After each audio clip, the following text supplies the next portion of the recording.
Alright guys, back again for some more videos. I notice I'm getting some more views and likes and comments and all that good stuff.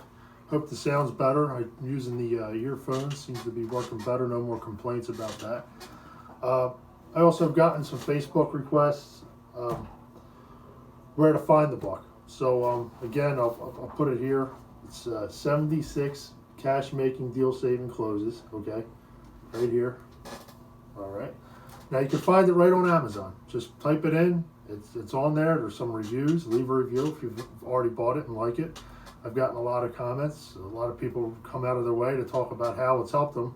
Rookies, guys who've been in the business 20 years.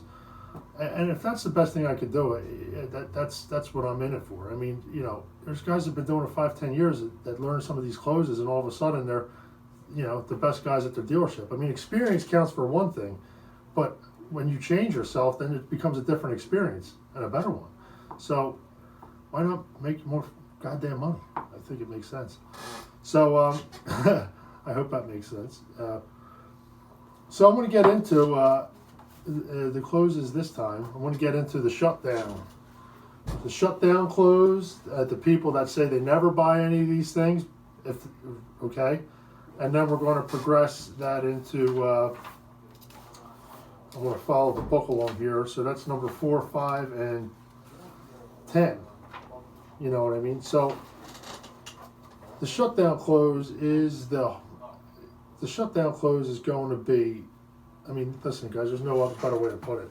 These people are the most difficult people to deal with. And you guys know it. If you've ever been in the box, they give you nothing to go with. And so the first goal of the shutdown person, the person you go through, okay, you go through the menu. We've all been through the menu. If you don't know how to present a menu, go through my past videos. We'll go through it. Okay, you get to the end. So which contract makes the most sense to you? I don't want any of them, right? And then you use my other closes. You know, well, even if, you know, you owe it to yourself to reconsider, they still doesn't faze them. They're still clamming up. They're keeping their mouth shut. These are tough people. So I'm going to give you some more tools, okay? These are just more tools to go to in the event that you don't even want to get into discounting yet, okay?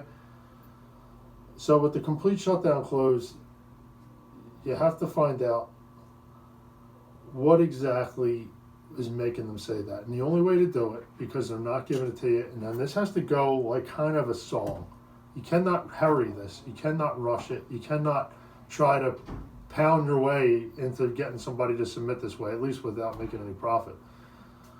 So it has to go smoothly. You cannot get defensive. You cannot try to hurry it. You cannot even your body language has to be like kind of like a cool dude. Again, I always emphasize that. So there's one of two ways. The first direction I want to go is you play a guessing game. Guys, there's no, this is the simplest way, okay? You play the guessing game. All right, so you go through it, they reject it, okay, do some paperwork, okay, all right. And Mr. Customer, you know, it kind of bothers me a little bit. If I could serve you the best, I just want to find out. Let me ask you a question. So the first guess I always took, and it was usually right, the highest percentage of yes, I got it right, was, let me ask you, did you have one of these before and something wasn't covered? That's a very high percentage shot. I mean, listen, it's an uphill battle, but yeah, you know what? I bought that last time. Yeah, you know, 1,000 miles after I had the coverage and spent the $3,000 that, you know, they wouldn't cover it. All right, okay. Oh man, you know, and you get it. So now you're having a conversation, okay?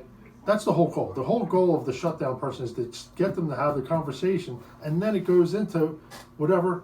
Okay, so what happened? The finance manager sold them a 6-year, 75,000-mile warranty, without even asking how many miles a year they drive. So again, with something like that, okay, well, did they find out how long you keep the car? Yeah, I kept the car for 8 years, and I drove it 10,000 miles a year, 15,000 miles a year. Okay, well, listen, the salesperson, the finance manager before you screwed you up this time, but you have to show that you could be better by listening. And that's all it is, guys. It's just listening. And then customizing each contract to what they're going to do this time. And you do that right here. Okay, well, let me ask you. Okay, here, by the way, and then you talk about the features of your warranty and the company that covers it. and maybe even your dealership. And for the warranty companies, you guys that are self-insured, I happen to work at a dealership that does this, guys. If one of your customers buys a service contract, and there's a gray area, or maybe you're 500 miles over, and again, I can't speak for every other place, but I mean, every time it's happened here, the good thing about when you own the warranty company or self-insure, whatever, is you have say. So, you know, if you know your company's self-insuring it, the company would be dumb not to honor it when they're making that much money on these service contracts. So most of the times they will. So you could say that. You say, listen, you know, at X, Y, and Z Auto Group, we happen to have a vested interest in the service contract company. So if it does happen where you're only several hundred miles over and we can make an exception, we've seen it, we've done it in the past. That's the reason why so many people come back and buy cars from us. And they keep repeating. And that's really what the goal of service contract is business, is service contract, sales and service repetition. And they're certainly not going to get a customer back if you screw them. They're 200 miles over a service contract they spent $3,000 for, and you tell them they're shit out of luck. I mean, that's not going to make anybody happy. So it's just dumb business. So that's the way you go that way. You keep guessing. Then the next best guess is, do you have, let me guess, you have them. And then going back a little bit, let's just say you get it wrong, okay? Brendan, okay, hey, let me ask, Brendan, did you buy one of these before and something wasn't covered? Say no. No. Oh, okay. Well, okay, no problem. So what was it then? 7 out of 10 times you're going to get them to talk, because it's just, see how the conversation's going? They said no.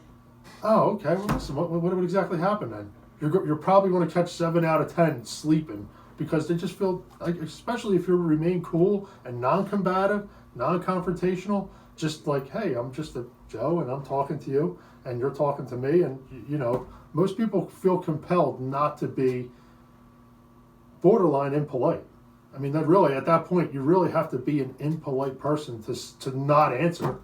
Like, oh, no, I know, no. I mean, and that does happen, believe me, that does happen. But you're going to get 7 out of 10 after the first wrong guess.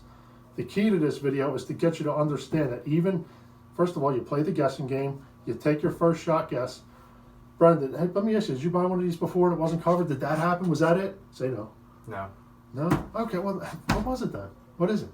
What, do you mind sharing me what it is? Or whatever you feel like saying. What is it then? And then they're going to say, oh, well, my friend bought one and they told me they're ripoffs. Or, oh, I have a mechanic. And then in that case, you're just going to a different close. But the bottom line is, it's a win if you get them to talk. So the goal of the shutdown close is to get them to talk, so you have a way to go and try to solve the problem. Because it's essentially, listen, again, it's my belief, there's nobody that buys a car on a retail installment contract that doesn't want a warranty for the whole time they're paying the car off. If you have a 5-year installment contract or 6-year, you tell me you don't want a warranty that whole time, you're correct. I don't believe it, okay? I really don't believe it. You want to come here and debate me? If you disagree with me, come here and debate me. We'll see who wins. And I win 95% of the time, okay? So maybe there's 5% of you out there that will beat me. And that's fine. You guys can have it. In that case, and that's a lesson for you guys too. Listen, guys, there's 5%, 10%, 15% of people. Whatever, just move on. Don't let it get you down. We all have bad days where we strike out 3 or 4 times. Just move on, okay? It's not, you know, it's going to sharpen you up. Thank them. I call them mental mentors, okay? Mental mentors, because they're really helping you. They're really helping you sharpen yourself. When you have 4 bad customers in a row that are paying cash or financing at 0%, and you can't close them, believe me, if you could take your bruised ego and pick them back up, the next day you're sharper. It's like playing a better hockey team than you're playing, and all of a sudden you're way better. Like, you're stepping up, okay? So just don't quit on yourselves, all right? So play the guessing game. And if that doesn't make sense, you know, it should, okay? Take 2 or 3 shots at it. And then you could get into discounting after taking 2 or 3 shots. The second way to handle the shutdown people is, or else maybe, or there's people that say, no, I never buy any of these. And they're just, you're getting to that point with them and they're still stuck and resolved there. Well, again, you use the leverage of their logic against them. And the way that goes is, the way this close goes is, the way it starts is, you know what, sir, I think you're right. You probably don't need any. You probably don't need this. Get off and get them to soften up. You see how when you say, you know what, yeah, you know what, I don't think you need this. And you really say to yourself, wow, you really want me to say that? Yeah. Why? Because as soon as they think you're in agreement, what happens to them? They're relaxed. There you go. You know what? And then you go right into, okay, yeah, I don't think you never. Hey, by the way, I mean, what's making you arrive at that conclusion? Well, and then they're going to talk. They're going to talk. They will. They have to talk. They gave you the answer. No, I never buy any of these. Oh, well, I bought 10 Toyotas and I never had it. I never had it, never wanted it, never will have it. Okay, guys, they gave you the golden egg. Okay, then you start asking more questions. Okay, well, how long did you have them? 10 years apiece. When's the last time you bought a new car? 2009. It's 2020 now, by the way, just in case in 2030 somebody's watching this. But, okay, that's 11 years ago. What do you think cars were like in 2009? Okay, so the whole plethora of exposure just laying right before you gives you this shot, okay? So always try to get them to calm down and let them feel like they won a battle so that you could win the war. And the war is this, guys. The service contracts work. It works. Tell me that nobody, and then you go back to the other tools that I've given you so far. Sir, you know what? I really don't think you need that. You know, Brenda, how did you come to that conclusion? Because you have me convinced. So tell me, how did you come to that conclusion?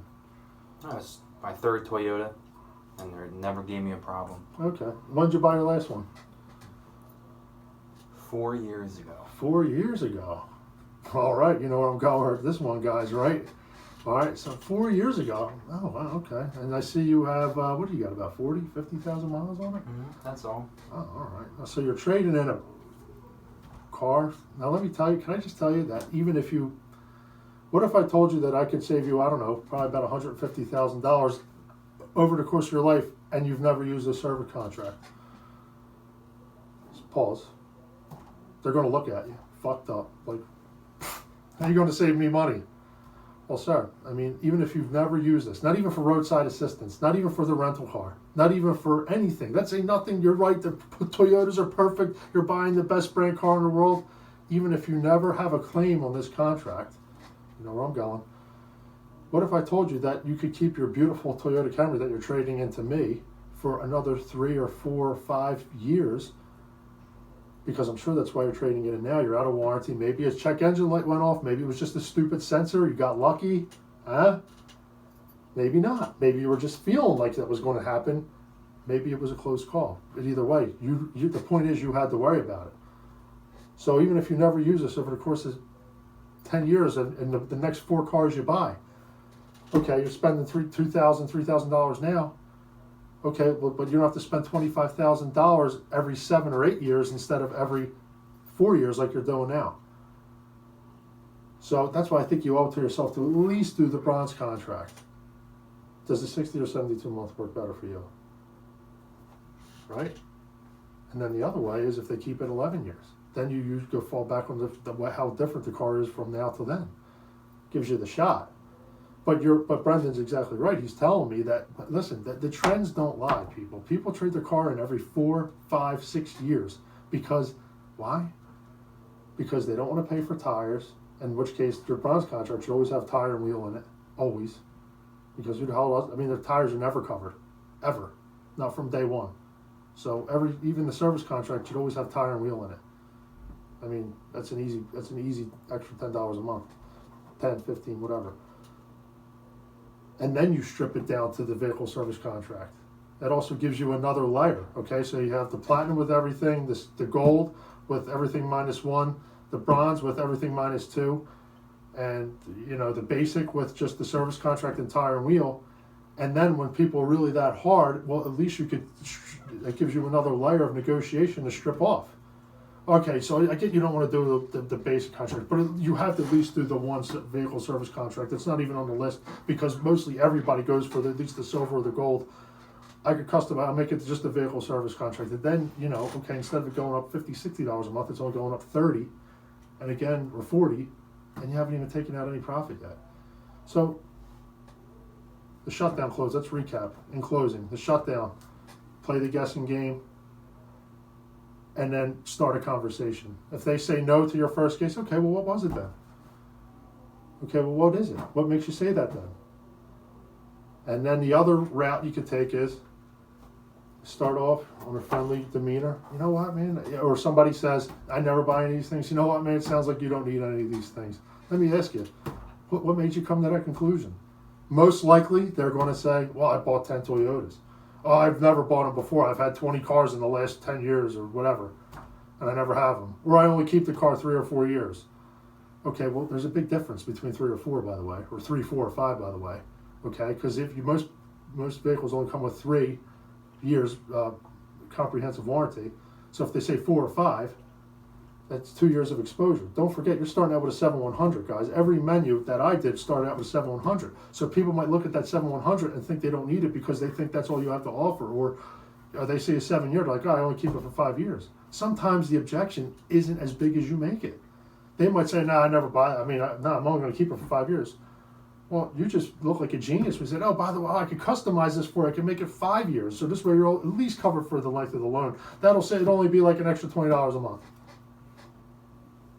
Okay, right? Just close. Don't make a concern into an objection. Sometimes it's just a simple concern. All right, so always go for the quick close if you can. All right, so I think I've rambled on. I feel like I've rambled on too much, but I've talked about the book. Look me up on Facebook. My name is Joe Sabatini, Sabatini. The book is 76 Cash Making Deal Saving Closes, and you can find it on Amazon or eBay, preferably Amazon though. So please feel free to leave any comments, and I hope you like the video, and I hope it's furthering everybody along in their career. All right, until next time, take care.